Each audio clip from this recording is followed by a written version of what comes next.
আজকে সকালের ব্রেকফাস্টে বানিয়েছিলাম সাম্বার, ইডলি, বাদামের চাটনি। আমি সাম্বারটা দেখাচ্ছি।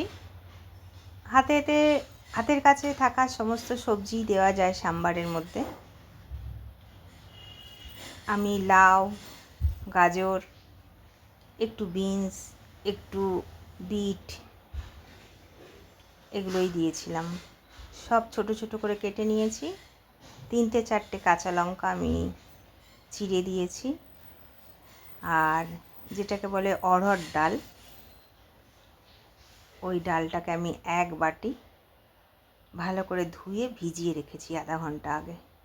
ডালটা একটু ভিজিয়ে রাখলে ভালো গলে যায়। সাম্বারের মধ্যে ডাল কিন্তু একদম গলে গেলেই ডালটা টেস্ট হয়। সমস্ত কিছু ভালো করে আমি ধুয়ে কেটে নিলাম। তারপর আমি কুকারের মধ্যে ডাল, সবজি সব একসাথে দিয়ে দেবো। দিয়ে আমি 5টা সিটি দেবো। এবার আমি যখন কুকারের ঢাকনা খুললাম, প্রথমে 1 কাপ তেঁতুল গোলা জল দিয়ে দিলাম। তেঁতুল গোলা জলটা দিয়ে ভালো করে আমি পুরো ডালটাতে একবার মিশিয়ে দেব। সাম্বার কিন্তু একটু টকটকই ভাল লাগে। যদি তেঁতুল না থাকে তো একটু লেবুও দেওয়া যায়। এবার আমি এভারেস্টের সাম্বার মশলা দেব। এই ইডলি, সাম্বার এগুলো তো সবসময় বানানো হয় না, তাই অত বড় বড় প্যাকেট আমি স্টোরও করে রাখি না। ছোট একটা সাম্বার প্যাকেট আমি এটাতে দেব। একটা ছোট প্যাকেট দিলেই ভালো এটা টেস্ট হয়ে যাবে, গন্ধটাও খুব সুন্দর বেরোবে। সাম্বার মশলাটা দিয়ে একটু আমি মিলিয়ে দেব। তারপর তড়কা প্যানেতে আমি সর্ষের তেলেতে প্রথমে সর্ষে, শুকনো লঙ্কা দিয়েছি আর বেশ খানিকটা কারি পাতা আমি দিয়ে দেব। দিয়ে আমি ডালটাতে তড়কাটা দিয়ে আমি একটু হাতা দিয়ে যতটা পারবো একটু সবজিগুলোকে আরেকটু ম্যাশ করে দেবো। ডালটা খুব ভালো করে গলে গেলেই এটার একটা ভালো টেস্ট হবে। এবার আমি ঢেকে রেখে দেবো, যখন খাবো তখন ঢাকনাটা খুলবো।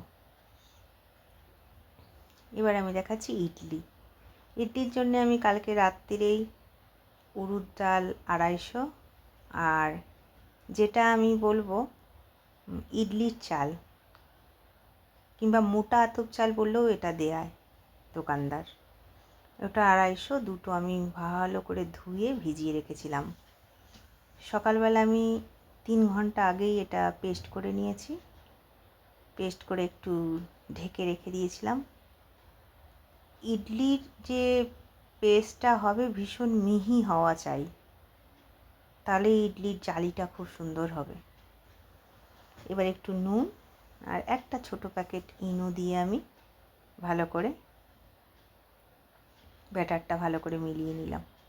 ইনো দেওয়ার পরই এটা খুব সুন্দর ফুলে যাবে। এবার আমার ইডলি মেশিনে আমি আগে থেকে একটু রিফাইন অয়েল ব্রাশ করে রেখেছি।